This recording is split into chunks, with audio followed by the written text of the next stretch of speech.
अस्सलाम वालेकुम दोस्तों, अज मैं आया वां मुगल फर्नीचर मार्ट ते अज मैं दसांगा मुगल फर्नीचर मार्ट तो लकड़ी का किहड़ा समान जिहड़ा ना मिल सकता है। तुहानूं मैं ज़रा अपडेट देना वा, तुहानूं खरीदण विच आसानी हो जाएगी। यह हैगियां ने जी कुर्सियाँ, मीडियम कुर्सियाँ पईयां ने। ज़रा अंदर कोई चीज़ां ने मैं वह भी तुहानूं चैक करवाना वा।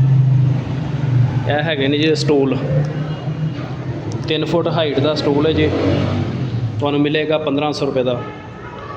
किकर का इनू माल लगा होया है, जी लकड़ लगी हुई ने किकर की लगी है कि जल्दी कितें खराब नहीं होंदी। उस तो बाद यह स्टूल है जी 2.5 फुट का, यह तुहानूं मिलेगा 1200 रुपये का।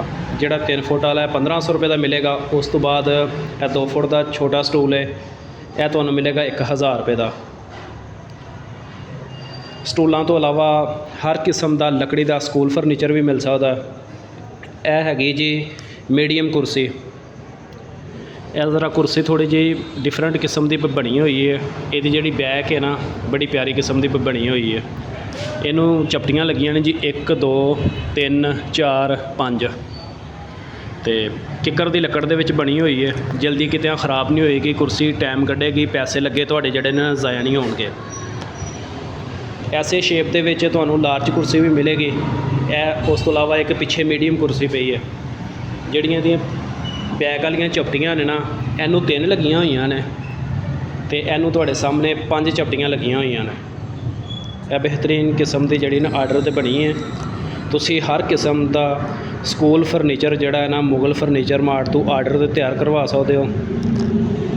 यह जी लकड़ी का डैस्क बेंच हैगा, इहदी लेंथ हैगी है 3 फुट, बेंच की जिहड़ी हाइट है 1 फुट है, जिहड़ा कि डैस्क है उहदी हाइट हैगी है तकरीबन 2 फुट।